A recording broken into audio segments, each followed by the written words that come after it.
बच्चों नमस्कार। आज मैं फिर तुम्हारे लिए एक कहानी लेकर के आई हूँ जिसका नाम है सोने की कढ़ी। तुमने कढ़ी तो बहुत खाई होगी, लेकिन ये एक अलग है सोने की कढ़ी। अब जब तुम इस कहानी को सुनोगे, इसका आनंद लोगे, तब बता सकोगे कि ये सोने की कढ़ी अच्छी है या बुरी। तो मेरी कहानी का नाम क्या है? सोने की कढ़ी। सुनो ध्यान से। एक लोहार था जो लोहे का काम करता है, लोहे के बर्तन बनाता है। तो वह घर जाकर चाकू, छुरी और दरौंती पर धार लगाया करता था, क्योंकि चाकू इस्तेमाल करते करते खुट्टल हो जाता है। वो ऐसी धार लगाता था इतनी कुशलता से कि महीनों फिर चाकू खराब नहीं होते थे। तो ऐसे ही एक दिन वो भरी दोपहरी में आवाज़ लगा रहा था, धार रखवा लो धार, तलवार से भी तगड़ी धार। एक युवती ने उसे पुकारा। उसका नाम था छबीली। छुरी वाला बोला, जितनी छुरी चाकू पर धार रखवाओगी उसका की मेहनताना तो तुम्हें देना ही पड़ेगा, लेकिन उसके अलावा जितनी छुरियां पर धार रखूंगा उतनी ही तुम्हें रोटी देनी पड़ेगी।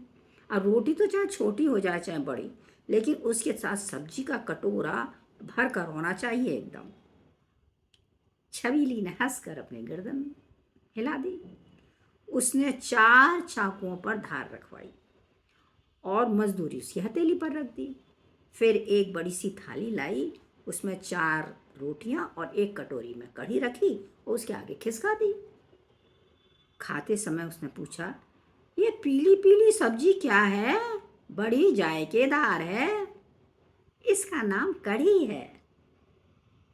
इसमें गोल गोल गोले कैसे हैं? ये सोने की पकौड़ियां हैं। तब तो आकर मैं कल फिर खाऊंगा। घर के सारे चाकू छुरियां ढूंढ ढूंढ कर निकाल लेना। घर में तो अब कोई चाकू छुरी नहीं है। तो क्या हुआ बहना, पड़ोस की ले लेना, कुछ सस्ते में धार रखवा दूंगा। दूसरे दिन लोहार ठीक खाने के समय छबीली के घर आन पहुंचा। 2-3 छुरियों पर धार रखने के बाद उसे मजदूरी तो मिल गई, मगर थाली में केवल रोटियां देखकर वो बिदक पड़ा। अरे, इसमें तो कढ़ी है ही नहीं। लोहार जी, सोना खत्म हो गया, कढ़ी की पकौड़ियां कैसे बनाती? ओ, सोना। सोना तो बहुत लगता है क्या? लगता तो थोड़ा ही है, युवती ने सिर खुजलाते हुए कहा। अच्छा, मैं घर में खोजूंगा, शायद कुछ हाथ लग जाए। अगले दिन वह बड़ा खुश था। उसके हाथ में छोटी सी एक सोने की बाली थी।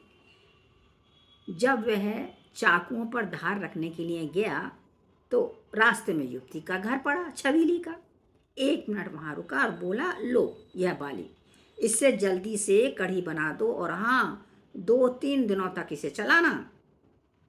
बस मैं अभी आया। उस रोज छबीली ने खूब सारी भगोनी भर के कढ़ी बनाई और लोहार ने जी भर कर खाई।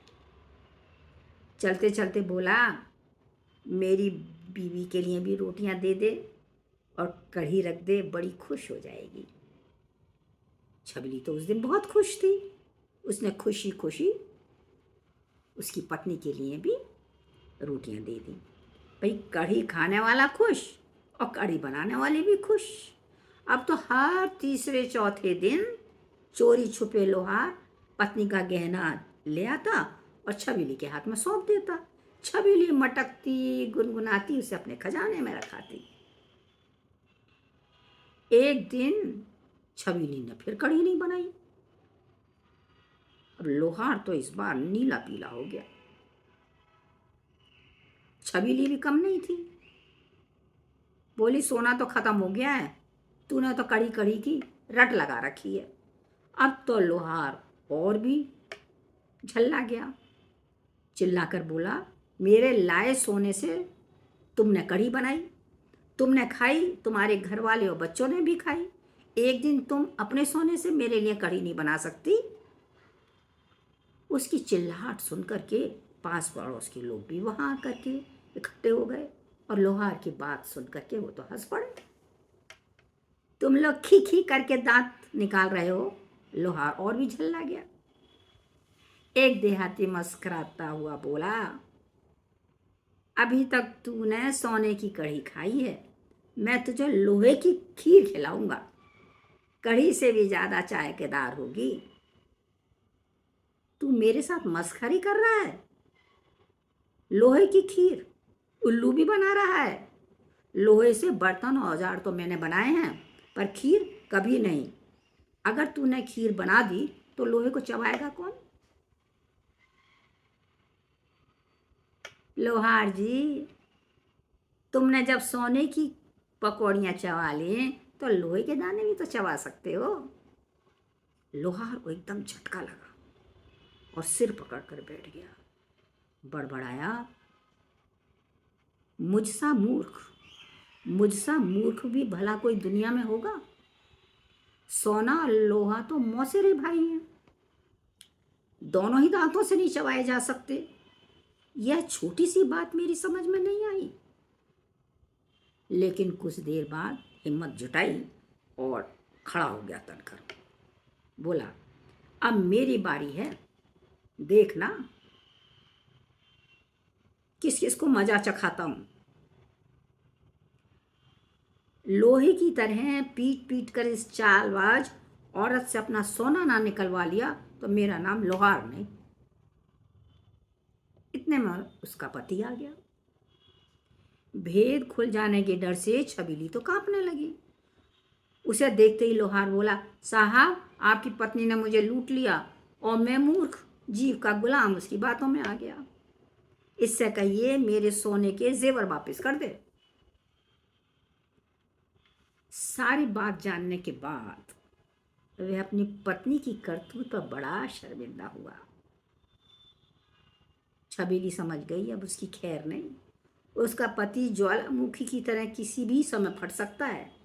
उसने अपना बचाव करने के लिए भागी भागी कमरे में गई और पति के हाथों में सोने की चेन, बालियां, अंगूठी सब थमा दी।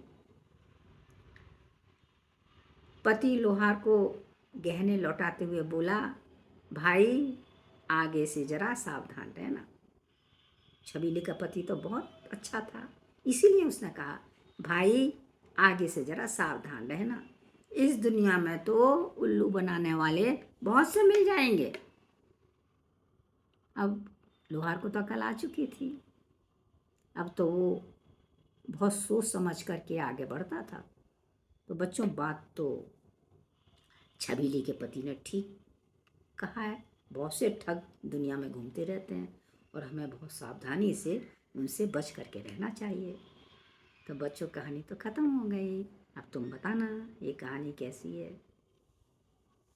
अच्छा, नमस्कार, फिर मिलेंगे।